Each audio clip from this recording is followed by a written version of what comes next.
आजच्या या युनिक सेशनमध्ये तुमचं सर्वांचं पुन्हा एकदा स्वागत आहे एस्पायरंट्स. मी औदुंबर शिंदे आज तुमच्या समोर रिप्रेझेंट करतोय जीपॅट 2027 साठीची डेमो सिरीज आणि ह्या डेमो सिरीज मधील थर्ड लेक्चर. ह्या जीपॅटच्या आजच्या डेमो सेशनमध्ये आपण डिस्कस करतोय एस्पायरंट्स फार्मास्युटिक्स.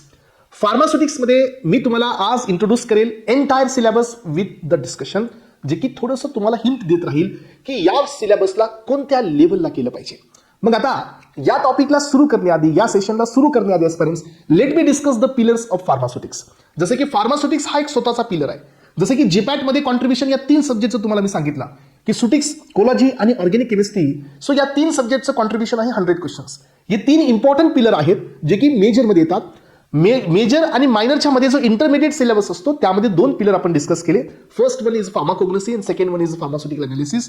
आणि मायनरमध्ये biotechnology, microbiology, so biochemistry, PJ, dispensing, hospital हे सगळे तुमचे मायनरमध्ये पण कन्सिडर होतात. काही मायनर्स हे मेजरमध्ये सध्या ऍड केले जातात. तर अशा प्रकारचा हा सिलेबस होता. यामधील सगळ्यात इम्पॉर्टंट पिलर आहे फार्मास्युटिक्स. आणि फार्मास्युटिक्समध्ये किती पिलर्स आहेत हेच आपल्याला पाहिजे. ह्या लेक्चरमध्ये 2 सेक्शन आहेत. पहिल्या सेक्शनमध्ये मी सिलेबस बद्दल डिस्कस करेन की कोणता सिलेबस आहे. सेकंड सेक्शन मी सिलेबसच्या डेप्थ बद्दल डिस्कस करेल की हा सिलेबस कसा केला जातो, किंवा ही अकॅडमी तुम्हाला या सिलेबस बद्दल कसं नॉलेज देते, किंवा ही अकॅडमी या सिलेबसला प्लॅनिंग मध्ये सेट करत कशा पद्धतीने हा सिलेबस प्रोसीड करते, हे आज आपण डिस्कस करणार आहोत पेरेंट्स. चला तर यामधील पहिल्या सेक्शनची सुरुवात करूया की फार्मास्युटिक्स जे मेन पिलर आहे, या पिलरमध्ये किती सब टॉपिक्स आहेत.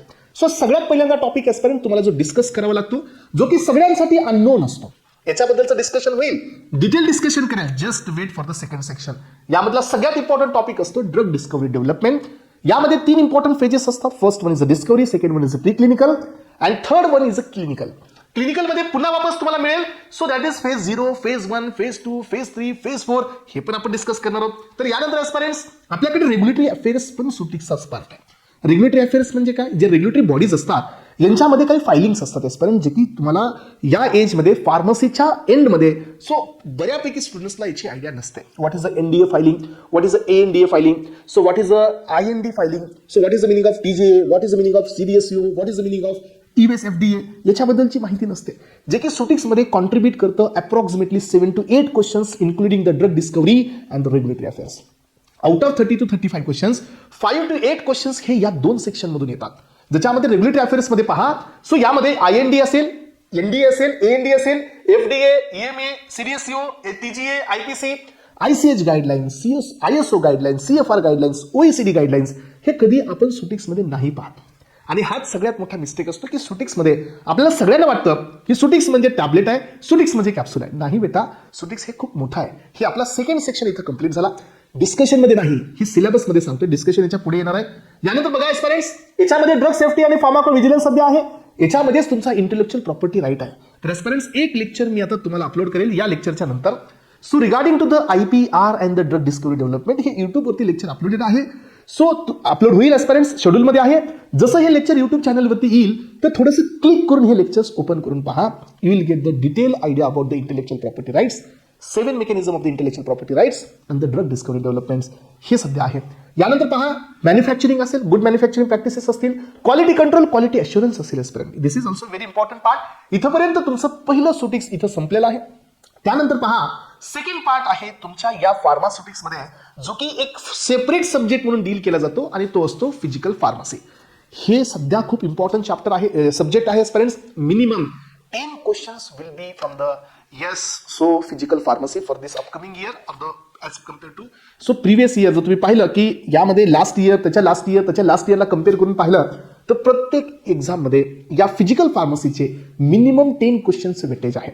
मग फिजिकल फार्मसीमध्ये कोणते कोणते टॉपिक्स आहेत, याच्यामध्ये अजून एक सब क्लास असतो, दॅट इज फिजिकल केमिस्ट्री. त्यानंतर असतं फिजिकल फार्मसी. फिजिकल केमिस्ट्रीचे टॉपिक्स पहा, the state of matter, thermodynamics असेल, सोलिबिलिटी असेल, डिझोल्युशन असेल, डिफ्युजन असेल, पीएच, बफर, आयसोटोनिसिटी किंवा आयसोटोनिक सोल्युशन्स असतील, interfacial tension, surface tension phenomenon असेल, त्यानंतर एस्पायरंट रिओलॉजी, विस्कोसिटी, थिक्झोट्रॉपी आणि मायक्रोमेरिटिक्स आणि कोलाइट्स असतील. एस्पायरंट्स तुम्ही ऐकलं असेल की नाही हे कोलाइट्समध्ये suspension, emulsion, coarse suspension, Donnan membrane, DL theory, electrical double layers, so candy Hardy, so स्कूलची हार्डी रूल असतो एक तुमचा, हॉपलिस्टर सिरीज असते. हे सगळे पॉईंट्स आहेत जे की ह्या पीपी मध्ये असतात एस्पिरंट्स. मी सिलेबसच्या मध्ये पुढच्या सेक्शनमध्ये जाणार आहे. सध्या मी तुम्हाला फक्त सिलेबसचं ओरिएंटेशन देतोय. हे पीपी तुम्हाला एवढ्या टॉपिक्सनी क्लिअर करावं लागेल एस्पिरंट्स, आणि हे कव्हर करण्यासाठी you have to refer a very very important reference and that is called as a Martin. Don't try to refer the Subramanyam. यासाठी सुब्रमण्यम सध्या अवेलेबल असतं, but aspirants initial this topics state of matter, thermodynamic solution, buffers वगैरे इथपर्यंत जे topics आहेत, so it is not given in the C Subramanyam, it is given in the Martin. त्यामुळे तुम्हाला हे टॉपिक्स इथून करावे लागतील. यानंतर पहा पुढे या एस्पिरंट्स, याच्यानंतर तुम्हाला पुढे जायचं असतं. नेक्स्ट पॉईंट तो म्हणजे फार्मास्युटिकल एक्सिपियंट्स. बट एस्पिरंट्स ह्या एक्सिपियंटच्या आधी एक हिडन चॅप्टर असतो. Hidden chapter in the sense की तो दिसत नाही, पण तो टॉपिक आहे, जो टॉपिक मी तुम्हाला क्रिएट करून देतो. कोणता टॉपिक असतो तो टॉपिक असतो एक्सिपियंटला सुरुवात करण्याआधी. सो तो टॉपिक असतो प्री फॉर्म्युलेशन स्टडीज. लक्षात घ्या, प्री फॉर्म्युलेशन स्टडीज. या प्री फॉर्म्युलेशन स्टडीज मध्ये so before going in to the formulation तुम्हाला प्री फॉर्म्युलेशन स्टडीज करावं लागेल, आणि त्याच्यानंतर अजून एक चॅप्टर इथे ऍड केला जातो, तो की लॅकमन लिबरमन मध्ये दिलेला आहे, आणि that is called as a dissolution. तर एस्पिरंट सिक्वेन्स बघा, सिक्वेन्समध्ये तुम्हाला मी सांगतो की सुटिक्सचा सिक्वेन्स आपला ह्या एपीएच्या प्लॅटफॉर्मचा कसा राहतो. सगळ्यात आधी आपण ड्रग डिस्कवरी डेव्हलपमेंटला कव्हर करतो, त्यानंतर आपण रेग्युलेटरी अफेअर्सच्या सेक्शनला कव्हर करतो. तिसरा सेक्शन असतो तो असतो बायो फार्मास्युटिक्समध्ये ADME, जो इथे मी खाली दिलाय, पण एस्पिरंट्स हा खाली याच्यासाठी देण्यात आलाय की हा ADME तुमचा ऑलरेडी सो जनरल फार्माकोलॉजीमध्ये म्हणजे फार्माकोलॉजीच्या सेक्शनमध्ये झालेला असतो. त्यामुळे तुम्हाला आधी drug discovery, then regulatory affairs, then ADME तर ऑलरेडी झालेला आहे. त्याच्यानंतर तुम्हाला एक्सिपियंटला जाण्याआधी प्री फॉर्म्युलेशन स्टडीज, त्याच्यानंतर तुम्हाला पाहिजे डिझॉल्युशन, आणि त्याच्यानंतरचा सेक्शन असतो एक्सिपियंट्स. असं का सांगतोय मी सांगा बरं. हे एक स्टँडर्ड सिक्वेन्स आहे. तुम्हाला त्या टॉपिकची लेवल जर समजून घ्यायची असेल, त्या टॉपिकमध्ये जर तुम्हाला मास्टरी लेवलपर्यंत जायचं असेल, तर माझ्या म्हणण्यानुसार हा सिक्वेन्स तुम्ही फॉलो करा. या AP अकॅडमीमध्ये याच सिक्वेन्सनी फार्मास्युटिक्स हा कंप्लीट होतो. मग आता पहा, जसं तुम्ही प्री फॉर्म्युलेशन स्टडीज पाहाल, त्याच्यामध्ये तुम्हाला काय काय पाहायला मिळेल. लॉग P पाहायला मिळेल, लॉग D पाहायला मिळेल, सोलिबिलिटी पाहायला मिळेल, crystalline nature, amorphism, polymorphism, pseudopolymorph, hydrate, solvates, hygroscopic, deliquescent material असतील, हायड्रोस्कोपिक असतील, हायग्रोस्कोपिक असतील, हे सगळं प्री फॉर्म्युलेशन स्टडीजमध्ये कव्हर होतं. अँगल ऑफ रिपोज असेल, हाउसनर रेशो असेल, कॉस्ट इंडेक्स असेल, पोरोसिटी असेल, फ्लो प्रॉपर्टी असेल, पार्टिकल साइज डिस्ट्रीब्युशन असेल. याचा अर्थ एस्पिरंट्स फिजिकल फार्मसीमध्ये जो मायक्रोमेरिटिक्स आहे, तो मायक्रोमेरिटिक्स इथं तुमच्या प्री फॉर्म्युलेशन सध्या येतो, आणि तो कव्हर झाल्यानंतरच तुमचं सुटिक्स एक बेसिक फंडामेंटल डेव्हलप होतं, आणि तो कव्हर करूनच तुम्हाला पुढे जायचं असतं एक्सिपियंट्सकडे. सो त्याच्या आधी अजून एक चॅप्टर तुम्हाला कव्हर करायचा असतो, तो असतो dissolution, pre formulation, dissolution, then you need to go for the excipients. एक्सिपियंट्समध्ये खूप मोठे सेक्शन्स आहेत एस्पिरंट्स, आणि तुम्हाला माहित असू द्या एक्सिपियंट्सवरती क्वेश्चन्स पण खूप जास्त येतात. हा टॉपिक तुम्हाला रेफर करावा लागेल लॅकमन लिबरमन मधून. एक्सिपियंट्समध्ये स्वीटनर असतील, फ्लेवरिंग एजंट असतील, डायल्युएंट असतील, बाइंडर असतील, सुपर डिसइंटिग्रंट असतील, अँटीऑक्सिडंट असतील, त्यानंतर कलरिंग एजंट्स असतील, हे सगळेच्या सगळे ग्लायडंट्स असतील, अँटीएडरंट असतील, सो लुब्रिकंट्स असतील. तर एस्पिरंट्स हे सगळे कोण आहेत, हे सगळे एक्सिपियंट्स आहेत. याच्यासाठी माझ्याकडे एक सेपरेट या ठिकाणी टास्क आहे. जसं तुम्ही ह्या एक्सिपियंट पर्यंत पोहोचाल, तुम्हाला हे झाल्याशिवाय मी तुमची फिजिकल फार्मसीमध्ये एंट्रीच नाही करत. जसं तुम्ही PP मध्ये physical pharmacy, industrial pharmacy, not physical pharmacy, मी तुमची इंडस्ट्रियल फार्मसीमध्ये एंट्रीच नाही करत. मग आता इंडस्ट्रियल फार्मसी म्हणजे असतो core of the pharmacy. So core of the फार्मसीमध्ये सगळ्यात पहिला क्लास असतो conventional doses form, and that is called as a solid. मग सॉलिडमध्ये येणार टॅबलेट, कॅप्सूल, मायक्रो इनकॅप्सुलेशन. तर याच्यासोबत अजून एक टॉपिक येतो ॲडिशनली, आणि तो कोणता असतो एस्पिरंट्स, तर तो असतो स्टरलायझेशन. तो टॉपिक इथं येणार नाही, कारण तो टॉपिक तुमचा मायक्रोबायोलॉजीमध्ये होतो. सो पावडर असेल, ग्रॅन्युल्स असेल, टॅबलेट असेल, कॅप्सूल असेल, मायक्रो इनकॅप्सुलेशन असेल. तर एस्पिरंट्स इथं तुम्हाला एक सेमी सॉलिडचा पार्ट येतो बघा, हा सध्या खूप जास्त इम्पॉर्टंट असतो. ऑइल पेंट्स असतील, क्रीम्स असतील, जेल्स असतील, पेस्ट असतील, सपोजिटरी, खूप महत्वाचा टॉपिक. इथं गॅसियस मधला पण एक चॅप्टर असतो, इथं दिला नाही तुम्हाला, पण तो गॅसियस फॉर्म मधला सध्या एक चॅप्टर असतो, that is called as a pharmaceutical aerosols. हे सध्या इथं असतो. मग ह्या इंडस्ट्रियल फार्मसीमध्ये तुम्ही सुरुवात कराल IPची, इंडस्ट्रियल फार्मसीची. आफ्टर द एक्सिपियंट्स सॉलिडमध्ये याल, सॉलिडमधून तुम्ही गॅसेसमध्ये जाल, गॅसेसमधून तुम्ही सेमी सॉलिडमध्ये जाल, सेमी सॉलिडमधून तुम्ही लिक्विडमध्ये जाल, लिक्विडमध्ये तुम्हाला सोल्युशन, सिरप्स, इलिक्झर, सस्पेन्शन, इमल्शन. हे पहा, मग यापर्यंत हे जे सस्पेन्शन इमल्शन आहे, हे इथंही तुम्हाला येणार आहे, आणि वरती जे PP दिलं होतं कोलाइड्समध्ये, तिथं सध्या तुम्हाला सस्पेन्शन इमल्शन येणार आहे. म्हणजे हे टॉपिक दोन्हीकडे कॉमन आहे. मग तुम्ही इथं घ्या किंवा तो तिथं घ्या, दोन्हीचं मिनिंग एकच आहे, पण दोन्हीपैकी एक जागी तुम्हाला हा टॉपिक खूप स्ट्रॉंग लेवलवरती घेऊन जावा लागतो, तेव्हा हा टॉपिक क्लिअर होतो.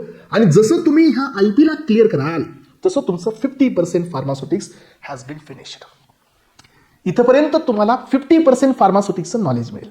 आणि एस्पिरंट्स बघा, एक माणूस हे सगळे देण्याचा हा बेनिफिट असतो. काही जण असं वाटतं की हाऊ वी कॅन हँडल और how he can handle a entire syllabus by single hand. हे कधी शक्य आहे एस्पिरंट्स? याच्यासाठी खूप मोठी तगडी मेहनत लागते. आणि लास्ट 8 इयर्स पासून मी ही अकॅडमी रन करतोय बाय सिंगल हँडेड. आणि you have all the options. तुम्हाला युट्यूबवरती कोलॉजीचं लेक्चर आहे, युट्यूबवरती सुटिकचं लेक्चर आहे, युट्यूबवरती अनालिसिसचं लेक्चर आहे, युट्यूबवरती तुम्हाला पीजेचे लेक्चर्स आहेत, युट्यूबवरती तुम्हाला एचईपीचे लेक्चर्स आहेत. सो सगळे लेक्चर्स तुम्ही क्रॉस चेक करू शकता. आणि हे माझा सगळ्यात मोठा बेनिफिट आहे की मी तुम्हाला सुटिक्समध्ये असून तुम्हाला कोलॉजी पण सांगू शकतो, कोलॉजीमध्ये असताना सुटिक्सबद्दल पण सांगू शकतो. आणि एस्पिरंट्स हे ज्याला सिलेबस सगळा रोटेट करतो ना, त्यावेळेला तुमच्यामध्ये ती मास्टर लेवल ही येत असते. सो त्यामुळे हे पॉसिबल आहे. चला, तर आता आपल्याकडे नेक्स्ट आहे, हे झाल्यानंतर तुम्हाला जावं लागेल पॅरेंटल्सकडे. पॅरेंटल्समध्ये पण एस्पिरंट्स खूप डीप लेवल आहे. पॅरेंटलचे एरियाज, पॅरेंटलचे झोन, त्याच्यामध्ये असणारे अलाउड लिमिट्स. सो पॅरेंटलच्या टेस्ट, स्टर्लिटी टेस्ट असेल, लाल टेस्ट असेल, रॅबिट टेस्ट असेल, पायरोजन टेस्ट असेल. सो यामध्ये तुमच्या IPQCच्या टेस्ट आपण कंप्लीट केल्या. पॅरेंटल्सचे काही नियम असतील, पॅरेंटलचे लेआउट असतील, हे सगळं तुमचं पॅरेंटलमध्ये कव्हर होईल. आणि ज्यावेळेला हे पॅरेंटल्समध्ये तुम्ही कव्हर करायला एस्पिरंट्स, त्यावेळेला तुम्हाला जावं लागेल नेक्स्ट बीटकडे. सो यामध्ये पहा, हे पायरोजनची टेस्ट, ऑफ्थॅल्मिक प्रिपरेशन असेल, इंजेक्शन असेल, वॉटर फॉर इंजेक्शन असेल, water for injection, sterile water for injection, water for irrigation, bacteriostatic sterile water for injection, limit सांगा, पार्टिकल साईजचं लिमिट सांगा, पायरोजन फ्री कोण आहे ते सांगा. हे सगळं तुमचं इथे येईल. टाइप्स ऑफ ग्लास आहे ना, हे पुढे आहे ऍक्च्युअली. सो पॅकेजिंग मटेरियलमध्ये हे तुमचा एक सेक्शन इथं कंप्लीट झाला. यानंतर एस्पिरंट्स इथं आहे packaging material and the labelling. हे पण सध्या खूप इम्पॉर्टंट टॉपिक असतो. ग्लास तुमच्याकडे आहे. सो फायबर म्हणजे प्लास्टिक बी आहे.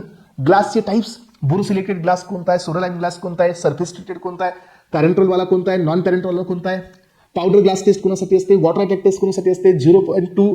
सो H2SO4 याची नॉर्मॅलिटी असताना किती H2SO4 कुणासाठी किती लागतं, अल्कली रिलीजला न्यूट्रलाइज करण्यासाठी. हे सगळं येणार तुम्हाला पॅरेंटलच्या पॅकेजिंगमध्ये. पॅकेजिंगमध्ये तुम्हाला मी सांगेल की अंबर्ड कलर बॉटलसाठी कोणता कॉम्पोनंट असतो. पॅकेजिंगमध्ये तुम्हाला मी सांगणार की कोणत्या कॉम्पोनंटमुळे लिचिंग होते. पॅकेजिंगमध्ये मी तुम्हाला सांगणार की ओपॅसिटी ही कोणत्या कॉम्पोनंटमुळे होते. ग्लासचे ॲडव्हान्टेज, ग्लासचे डिसएडव्हान्टेज, प्लास्टिकचे ॲडव्हान्टेज, प्लास्टिकचे डिसएडव्हान्टेज. सो ॲटोक्लेविंग आलं, हॉट एअर ओन आलं इथंच पॅकेजिंगमध्ये याच्या स्टर्लिटीसाठी. सो एस्पिरंट्स हे इथं येईल, ते तुमच्या स्टरलायझेशनमध्ये सध्या येऊ शकतं. आणि हे झाल्यानंतर मग तुम्हाला हा टॉपिककडे जायचं आहे, जो की तुमचा ऑलरेडी कव्हर झालेला असतो जीपीमध्ये. GP in the sense so pharmaceutic general pharmacology from the pharmacology. इथं हा टॉपिक ADME तुमचा क्लिअर झालेला असतो. Pharmacokinetic parameters, drugs acting on absorption, हे सगळं टॉपिक तुमचा तिकडे क्लिअर झालेला असतो. त्यामुळे इथं तुम्हाला हे घ्यायची गरज नाही. यानंतरचा टॉपिक आहे नोवेल ड्रग डिलिव्हरी सिस्टम्स. तर aspirants, novel drug delivery system, advance drug delivery system जसं की liposome, ethosome, niosome, solid lipid nano particle. So त्यानंतर आपल्याकडे नॅनोस्पेअर असतात, मायक्रोस्पेअर असतात. हे सगळे कोण आहे? हे नोवेल ड्रग डिलिव्हरी सिस्टम्स आहेत. इथोझोममध्ये कोणते कॉम्पोनंट्स आहेत, निओझोममध्ये कोणते कॉम्पोनंट्स आहेत, सॉलिड लिपिड नॅनो पार्टिकल्समध्ये कोणते कॉम्पोनंट्स आहेत, डेंड्राइट्समध्ये कोण असतात, त्याच्यामध्ये बेसिक प्रिन्सिपल काय, हे सगळं तुमचं नोवेलमध्ये येईल. नोवेलच्या नंतर टार्गेटेड असते. That is what the targeted drug delivery system, जे आताच्या ॲडव्हान्स ड्रग डिलिव्हरी सिस्टम आहेत. Control drug release, control drug delivery system सध्या आहेत. लिपोझोम, नॅनो पार्टिकल, मायक्रोस्पेअर, हे सगळे त्याचे एक्झाम्पल्स आहेत. या टॉपिकसाठी सध्या तुम्हाला लॅकमन लिबरमन. सो यासाठी तुम्हाला ब्राह्मणकर रेफर करायचंय. यासाठी तुम्ही वापरणार आहात एस्पिरंट्स वापस लॅकमन लिबरमन. यासाठी तुम्हाला वापस लॅकमन लिबरमन, यासाठी पण वापस लॅकमन लिबरमन. प्री फॉर्म्युलेशन आणि रिझोल्युशनसाठी पण लॅकमन लिबरमन. यासाठी वापरायचं तुम्हाला मार्टिन सुब्रमण्यम. आणि यासाठी तुम्हाला सो ऑनलाईनच्या सगळ्या वेबसाईट, सगळ्यात मेन USFDA ची वेबसाईट. इथूनच तुम्हाला हे स्ट्रॉंग कंटेंट मिळेल, कारण हा कंटेंट आपल्या फार्मसीच्या सो स्टँडर्ड बुक्समध्ये खूप कमी आहे. मग तुम्हाला हे कंटेंट जर पाहिजे असेल तर तुम्ही APAचे बुकलेट्स रेफर करा येणाऱ्या टायमिंगमध्ये. Then you will get the strong content regarding to this. चला, तर एस्पिरंट्स इथपर्यंत आलोय. यानंतर आता आपल्याकडे आहे बायोफार्मास्युटिक्स नंतर फार्मास्युटिकल इंजिनिअरिंग. यासाठी तुमच्याकडे 3 ऑप्शन आहे. फर्स्ट ऑप्शन आहे ते आहे लॅकमन लिबरमन, त्याच्यामध्ये सध्या फार्मास्युटिकल इंजिनिअरिंग देण्यात आलंय. सेकंड ऑप्शन आहे RN मेहता, त्यामध्ये सध्या फार्मास्युटिकल इंजिनिअरिंग देण्यात आहे. थर्ड ऑप्शन आहे सुब्रमण्यम, यामध्ये सध्या फार्मास्युटिकल इंजिनिअरिंग देण्यात आलेलं आहे. फार्मास्युटिकल इंजिनिअरिंग मध्ये पण तुम्हाला मोर दॅन 10 चॅप्टर्स पाहायला मिळतात. एस्पिरंट्स हे पहा, साईज रिडक्शन, साईज सेपरेशन, हे सगळे युनिट प्रोसेसेस आहेत. Crystallization, super crystallization, mixing, filtration, centrification, drying, evaporation, distillation, extraction, heat flow और heat transfer, refrigeration and the air conditioners. हे सगळे टॉपिक्स कुणाचे आहेत? हे फार्मास्युटिकल इंजिनिअरिंगचे. अशा पद्धतीने देणार इंजिनिअरिंग एकही पॉइंट्स इकडे मिसमॅच होणार नाही. What is the meaning of Kirchhoff's law, what is the meaning of Stefan Boltzmann law, what is the meaning of Kick's theory, what is the meaning of Bond's theory, what is meaning of Griffith theory. So size रिडक्शनचे principle, size सेपरेशनचे principle, इव्हॅपोरेशनचे principle, ड्राइंगचे principle, first falling rate, second falling rate, dry spot, equilibrium state, हे सगळं याच्यामध्ये आहे. आणि हे सगळं एक्झामला येतं. Static dryer, movable dryer, pneumatic dryers, हे सगळं इंजिनिअरिंगचा पार्ट आहे आणि हे युनिट प्रोसेसेस आहेत. हे जोपर्यंत तुमचे क्लिअर होणार नाहीत, याच्यातून तुम्हाला 5 to 6 क्वेश्चन्स पाहायला मिळतात प्रत्येक कॉम्पिटिटिव्हमध्ये. ड्रग इन्स्पेक्टर, जीपॅट, सगळीकडे या ठिकाणी बद्दल तुम्हाला विचारलं जातं स्टुडंट्स. यानंतर बघा 3 सेक्शन असे आहेत ज्यांना आपण मायनर कन्सिडर करतो आणि टोटल एवढ्या सेक्शन्सवरती एक पिलर ऑफ द फार्मास्युटिक्स हा डिपेंड असतो. मग हे 3 सेक्शन कोणते सांगा. यामधला पहिला सेक्शन आहे hospital and the clinical pharmacy.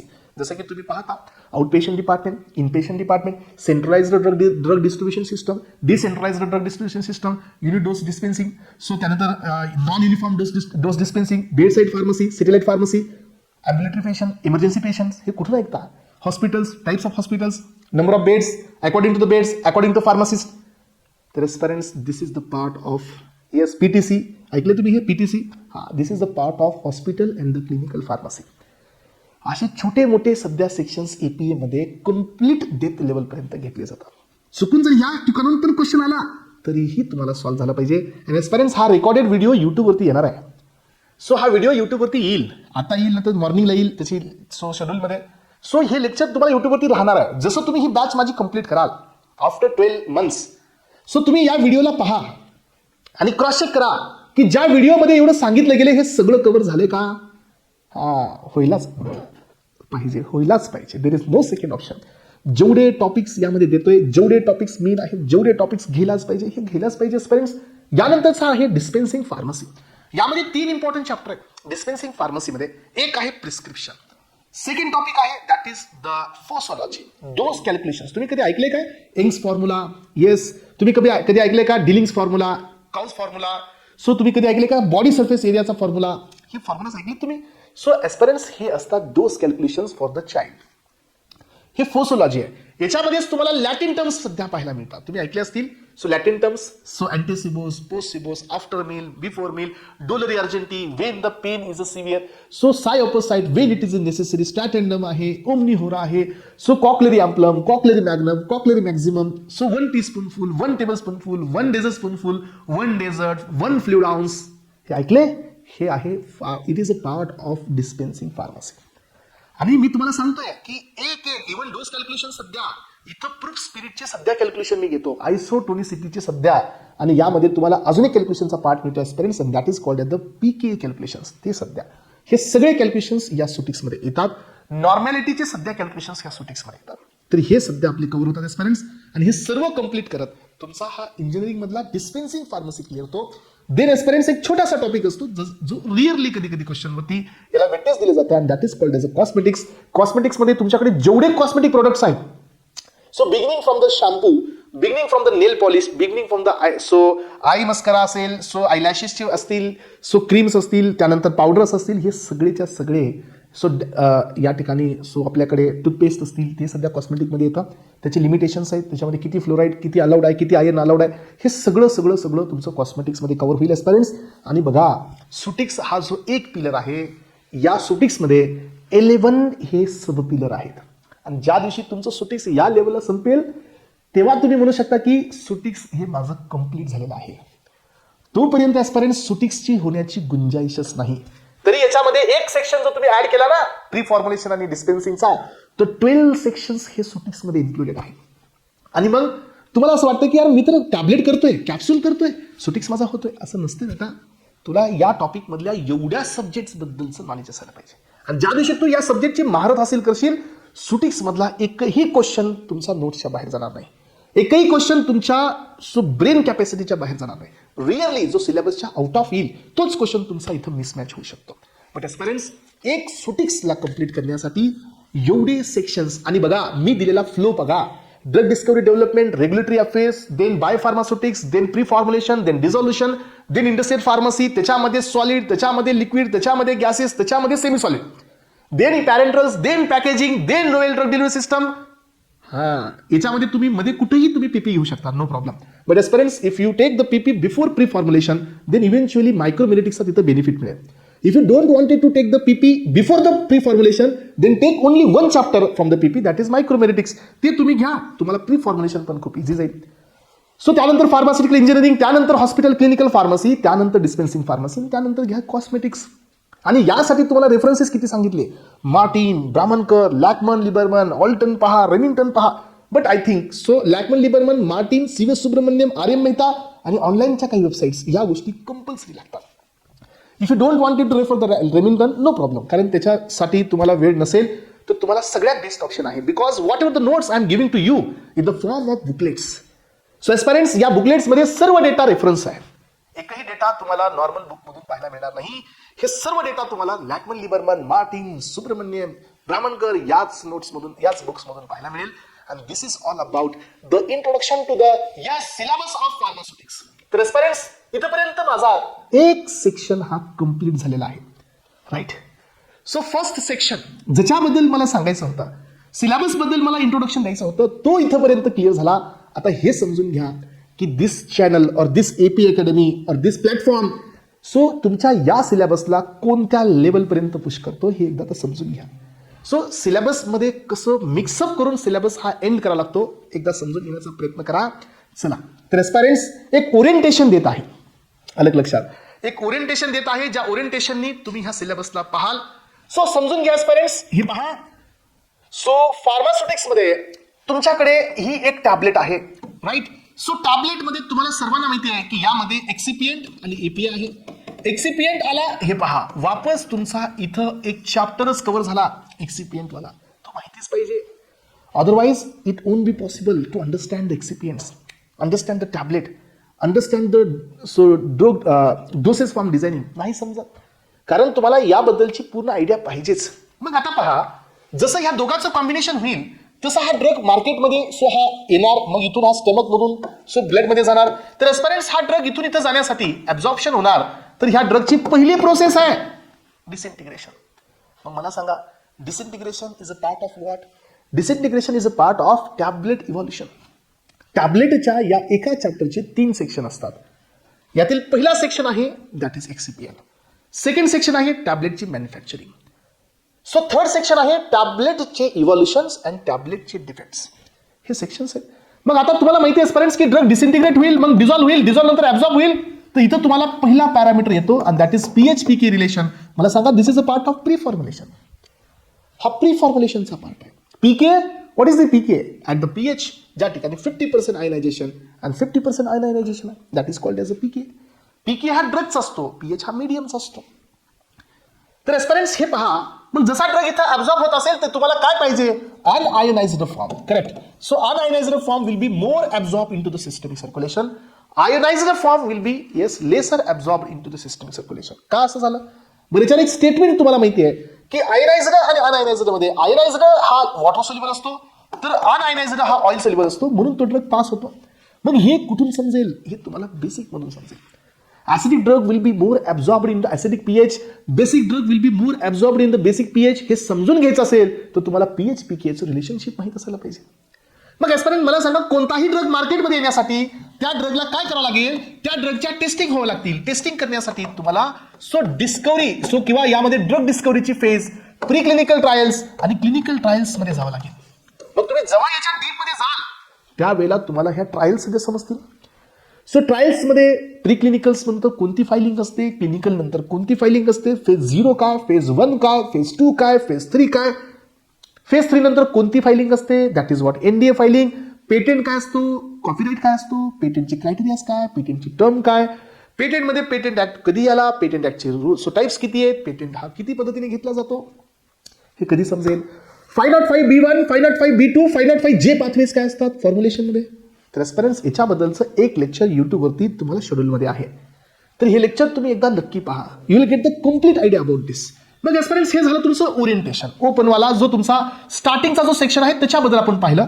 जसं आता आपण टॅबलेटबद्दल चाललो, जसं आपण टॅबलेटबद्दल डिस्कस करायला चाललो, तर लक्षात घ्या, टॅबलेट मॅन्युफॅक्चरिंग. तुम्ही मला सांगा, डायल्युएंटमध्ये किती प्रकारचे डायल्युएंट्स आहेत? डायल्युएंटमध्ये कॉन्सन्ट्रेशन्स आहेत, डायल्युएंट्समध्ये त्याचे या ठिकाणी लिमिटेशन्स आहेत. जसं की तुम्हाला माहिती आहे की hydrous lactose will form a Maillard reaction with the magnesium stearate in presence of the API which is having the amino group. हे कधी समजेल? जेव्हा तुम्ही त्याच्या डीप लेवलला जाल.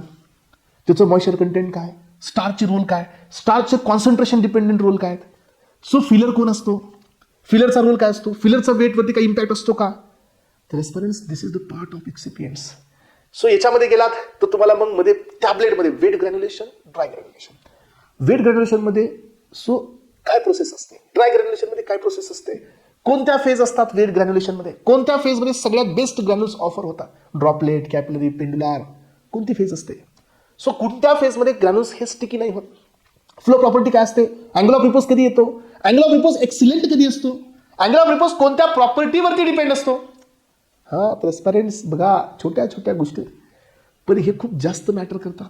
So why we need Carr's index, why we need a percent of compressibility.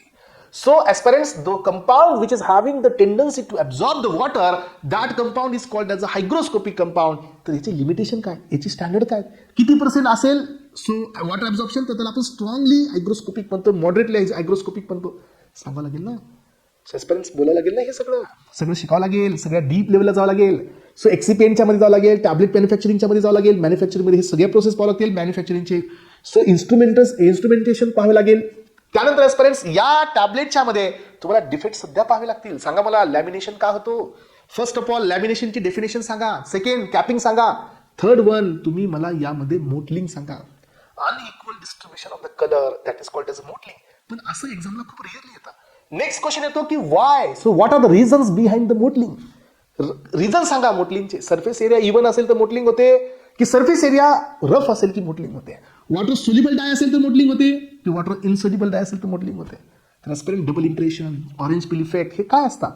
So याच्यामध्ये lamination, capping, so then mottling, हे काय असतं, याचे काय नेमकं रिझन्स आहेत, याचे रेमेडीज कसे आहेत. बघा, जर एखादा ॲस्पायरंट हा नुसतं बुकीस नॉलेज घेतोय, त्याला माहितीच नाही, तो मगअप करतोय, तो काय सांगेल एक्झाममध्ये. थोडाही क्वेश्चन फ्लिप केला गय येतो. सुटिक्सचा मिनिंग त्याच्या हातातून सगळं संपला.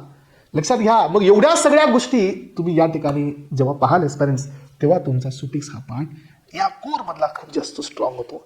मग एस्पिरंट तुम्ही मला सांगा एरोझोल्स मध्ये टॉपिकल वाले कोणते असतात. Propellant. What is the meaning of propellants. Propellant डिटर्मिनेशनचा एक फॉर्म्युला आहे. तो फॉर्म्युला प्रोपेलंटचे टाइप्स.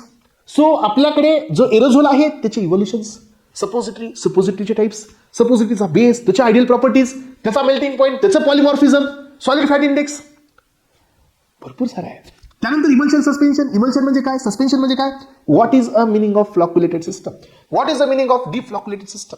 फ्लॉक्युलेटेड आणि डिफ्लॉक्युलेटेड मध्ये काय फरक आहे, कोण रिडिस्पर्स होतं, कोण केक फॉर्म करतं, कुणाचं लूज ऍग्रिगेट असतात, कुणाचा सेडिमेंटेशन स्ट्रॉंग असतो. सेडिमेंटेशन आला अँडरसन पायपट आली द स्टोक्स लॉची लिमिटेशन्स. हे सिलेबस असा रोटेट होतो एस्पिरंट्स, आणि ज्या वेळेला सगळा सिलेबस रोटेट होत असतो ना, तुमची मास्टरी लेवल तयार व्हायला गेली असते. लक्षात घ्या, कुणीही या आयुष्यामध्ये सो जन्मताच मास्टरी लेवल अटेंड केलेली नाही आहे. Every master once a beginner and every beginner once a learner. लक्षात ठेवा, जो लर्निंग मध्ये तो बिगिनिंग मध्ये जाईल, जो बिगिनिंग मध्ये तो मास्टर मध्ये जाईल. पण मास्टरी कधी येते, तुम्हाला ह्या लेवलला जावं लागेल. तुम्हाला समजून घ्यावं लागेल की इलिक्झर काय, तुम्हाला समजून घ्यावं लागेल की त्याच्यामध्ये कोण अल्कोहोलिक असतं की नॉन अल्कोहोलिक असतं. तुम्हाला समजून घ्यावं लागेल की माउथ वॉश देण्याआधी 20 टाइम्स डायल्युशन करावं लागतं. Otherwise so concentrated mouth wash देऊन म्युकोजल इरिटेशन होऊ शकतं. हे क्वेश्चन जीपॅट मध्ये.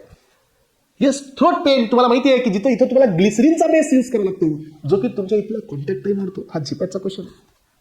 ॲस्पिरंट्स असे खूप सारे बीट्स आहेत ह्या सुटिक्समध्ये. आणि जसं तुम्ही मग मध्ये जाल सॉलिड, सेमी सॉलिड, लिक्विड आणि गॅसियस, हे क्लिअर करा.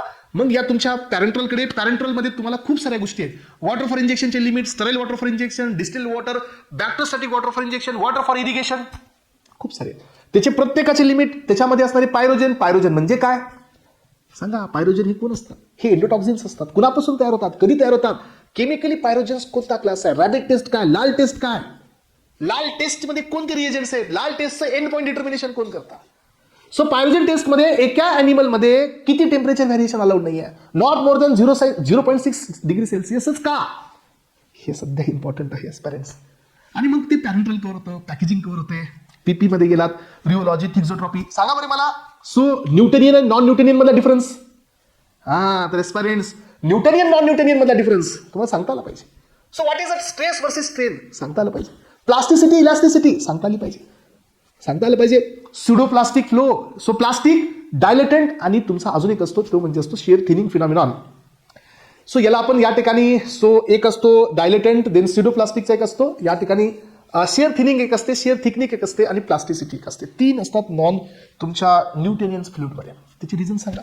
मग तुम्हाला हे समजायला पाहिजे एस्पिरंट्स की ज्या वेळेला आपण पाहतो की न्यूटनियन फ्लुइड हे असंच का जातं, याची रिझन सांगा. ह्याला विस्कोमीटर्स कोण असतात? सिंगल पॉईंट असतात का मल्टिपल पॉईंट असतात? प्लास्टिक हे असंच का असतं? सो डायलेटन्स हे असेच का असतात आणि सिडोप्लास्टिक हे असेच का असतात? सांगा. हे ग्राफ आहेत, हे ग्राफ नाही तर हे कॉन्सेप्ट आहेत. मग आपल्याला लक्षात यायला पाहिजे बेटा की शेअर थिनिंग म्हणजे काय, शेअर थिकनिंग म्हणजे काय, न्यूटनियन नॉन न्यूटनियन म्हणजे काय, रिओलॉजी, थिक्सोट्रॉपी हे कळायला पाहिजे ना. हे नाही कळाल्यास तर मग तुम्हाला प्रॉब्लेम येईल. याच्यामध्येच तुम्हाला यील्ड व्हॅल्यू का मिळते? हे ग्राफ असाच का जातोय, हा ग्राफ थिनिंग कडे जाता का जातोय, हा ग्राफ थिकनिंग कडे का जातोय, याचे कारणच आहेत एस्पिरंट्स, याचे रिझन्स आहेत.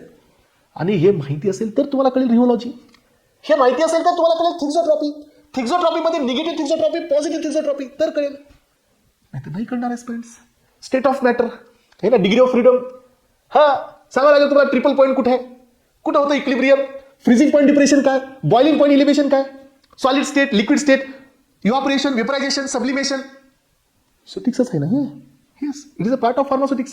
सो हे झाल्यानंतर मग आपण इंजिनिअरिंगकडे जातो. इंजिनिअरिंगमध्ये सगळे पॉईंट्स आहेत, साईज सेपरेशनच्या टेक्निक्स आहेत, साईज सेपरेशनमध्ये सगळे फिनॉमिनॉन्स, रिडक्शनच्या टेक्निक्स आहेत, रिडक्शनमध्ये खूप साऱ्या टेक्निक्स आहेत, बॉल मिलिंग आहे, सो आपल्याकडे फ्लुइडाइज्ड एअर ड्रायर मिलिंग आहे, अशा भरपूर आहेत एस्पिरंट्स. मग ते सगळे पाहून त्याचे साईज, त्याचे लिमिटेशन, कोणतं मटेरियल कुठं अलाउड आहे, कोणतं मटेरियल कुठं कॉन्ट्राइंडिकेट आहे, sticky material, friable material, fibrous material, याच्यानुसार याचे प्रिन्सिपल्स सगळे पाहून मग आपण डिस्टिलेशनमध्ये azeotropic distillation, simple distillation, so fractional distillation, then steam distillation आहे, त्यानंतर तुमच्याकडे मॉलिक्युलर डिस्टिलेशन असतं. असे खूप सारे डिस्टिलेशनचे टाईप्स, त्याच्यामध्ये असणारे प्रिन्सिपल्स हे पाहून मग आपल्याला पुढे यावं लागतं. येस, यानंतर तुमच्या फ्लो ऑफ फ्लुइडकडे, फ्लो ऑफ फ्लुइड नंतर हीट ट्रान्सफर, कन्व्हेक्शन, कंडक्शन आहे ना, ह्याच्यातली या ठिकाणी सो डिफरन्सेस. याच्यामध्ये 3-4 लॉ आहेत, Stefan Boltzmann law, Kirchhoff's law, then black body, then grey body. हे ऐकलंय का तुम्ही सगळ्यांनी? हे सगळं होतं एक्सपेरिमेंट्स आणि खूप प्रॉपरली.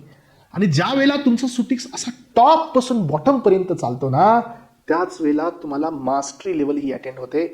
आणि एपीए अकॅडमीमध्ये या सिलेबसला याच सिक्वेन्सनी आम्ही क्लिअर करतो. Not only pharmacology but also pharmaceutics सध्या फायरवरती असतं.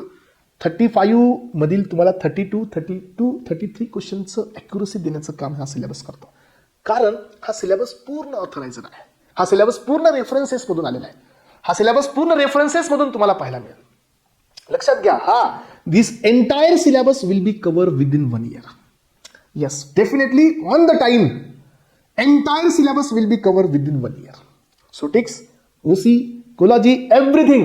कारण का कन्सिस्टन्सी डज मॅटर आणि एपी अकॅडमी या कन्सिस्टन्सीने ओळखली जाते. सो तुम्हाला या सिलेबसची पूर्ण लेवल मिळेल विदिन 1 year. आणि जे सेकंड इयरचे स्टुडंट्स असतात, जे आता जॉईन करतात, यांना हा सिलेबस मिळेल within 2 years, twice in time. First second year to third year first time, then third year to final year second time. एवढी लेव्हल या ठिकाणी होते एस्पिरंट्स. मग तुम्ही खाली याल, डिस्पेन्सिंगकडे जाल, मग मध्ये जाल, सो तुमच्या सगळ्या गोष्टी पाहाल. सो डोस कॅल्क्युलेशन, आयसोटोनिसिटीचे कॅल्क्युलेशन, प्रिस्क्रिप्शनमध्ये फार्मासिस्टचं सिग्नेचर आहे, सुपरस्क्रिप्शन आहे, इन्स्क्रिप्शन आहे, हे ना, त्याच्यामध्ये बऱ्याच गोष्टी असतात. सो लॅटिन टर्म्स आहेत, इनकॉम्पेटॅबिलिटी आहे, फिजिकल इनकॉम्पेटॅबिलिटी, केमिकल इनकॉम्पेटॅबिलिटी, हे सगळं कव्हर करून मग आपण या सुटिक्सला या ठिकाणी असं क्रिस्टल क्लिअरवरती घेऊन जातो एस्पिरंट्स. यामध्ये हा एस्पिरंट्स हे जीपॅटच नाही, ह्या फार्मसी सेक्टरमधली कोणतीही कॉम्पिटेटिव्ह एक्झाम दिली तर त्याला हाच सिलेबस रीड करायला लागतो, एवढी गॅरंटी आहे. आणि एवढ्या लेवलपर्यंत हा टॉपिक. सो मी सांगतोय, मी जे सांगतोय तुम्हाला, हे जे घेतोय तेच तुम्हाला मी सांगतोय, जे मी घेतो तेच तुम्हाला मी बोलतो. अलग लक्षात. आणि याच ॲस्पेक्ट्सनी हा टॉपिक सध्या क्लिअर होईल. याच्यामध्ये जाण्यासारखं खूप आहे, खूप डिटेलमध्ये जाऊ शकतो आपण. But now we are at the demo sessions, we are giving just overview की एपीए जीपॅट अकॅडमी. सो जीपॅटसाठी, नायपरसाठी, डीआयसाठी, आरआरबीसाठी, ईएसआयसीसाठी हे कोणत्या लेवलनी सिलेबस कव्हर करते, तर ही या लेवलनी सिलेबस कव्हर करते. This is our third lecture from the demo series. The next lecture will be on the organic chemistry. Right, हे त्याच्यापेक्षा जास्त इंटरेस्टेड असेल ओसी. आणि तुम्हाला मी बेसिक टू ॲडव्हान्स कसं जाता येतं ओसीमध्ये तेही तुम्हाला मी एक्सप्लेन केलं students. Within 1 session you can recognise, you can identify की हेच अकॅडमी माझ्या आयुष्यामध्ये पाहिजे होती, जिथून मला पुढे जाण्याची संधी मिळेल, जिथं सगळं बेसिक सांगितलं जाईल तुमच्या मदर टंगमध्ये. आणि मग तुम्ही समजून घ्याल. मला सांगा, समजलंच नाही काय फायदा आहे? हा, समजलं तर बेनिफिट आहे, समजलंच नाही तर काय फायदा आहे? तर नोट्स ठेवावं लागतील साईडला. If you don't know the difference in between the surface tension and the interfacial tension, काही उपयोग नाही. हा, if you don't know the Bloom strength, if you don't know the viscosity is nothing but what. So आपल्याकडे विस्कोसिटीचे वेगवेगळे types असतात, ते सध्या आपल्याला माहित नाही. डेन्सिटी, मास, व्हॉल्यूम, ओके. त्यामुळे ॲस्पिरंट्स माझं म्हणणं असं आहे की समजणं खूप गरजेचं आहे. रेफरन्सचा डेटा असणं खूप मॅन्डेटरी आहे. रेफरन्स थ्रू जो ॲस्पिरंट पुढे येत असतो ना, तो आयुष्यामध्ये कधीच वापस येत नाही, तो पुढेच जात असतो. आणि ही अकॅडमी तुम्हाला विथ रेफरन्स घेऊन जाते. आणि मी ओपनली सांगतो, मी टॉपिक दिल्यानंतर तुम्ही रेफरन्स वाचा. You will not get more than 2% addition. Openly मिळणारच नाही. जेवढा सिलेबस मेन आहे तो सगळा तुम्हाला इथं मिळतो. आणि यासाठी 2 ऑप्शन आहेत. एक तुम्ही ओन रायटिंगमध्ये घ्या, अदरवाईज तुम्ही बुकलेटमध्ये घ्या. दोन्हीही ऑप्शन तुमच्याकडे आहेत. बुकलेट जरी रेफर कराल सर्व सिलेबस आहे, रायटिंगमध्ये घ्याल सर्व सिलेबस आहे. ज्यांना नोट्स नाही बनवायच्यात त्यांनी बुकलेट रेफर करा, ज्यांना नोट्स बनवायच्यात त्यांनी नोट्स बनवा. There is 2 options. दोन्ही ऑप्शन या वर्षीच्या बॅचला मी देत आहे. Okay, then aspirants, so in this way we have been finished with the first demo session on the special subject that is pharmaceutics. If you have any question aspirants, so तुम्हाला number दिलेला आहे, so description बॉक्समध्ये number आहे, you can contact on the given number. So तुम्हाला ही batch purchase करायची आहे तर तुम्ही डिस्क्रिप्शन बॉक्समध्ये ॲप्लिकेशनची लिंक दिलेली आहे. When you will click on the link so forwarded to the play store. Application आहे APA GPAT अकॅडमी, डाउनलोड करा. यामध्ये so APA GPAT prime elite batch for the GPAT 2027 या बॅचवरती क्लिक करा. सो ही बॅच ॲड ऑन करा. So you'll get the access to all the facilities, live lectures plus recorded lectures plus test series plus hard copy notes. सर्वच. Okay? चला, तर aspirants, so thank you so much for today's session. Thank you so much. Have a nice day. Thank you.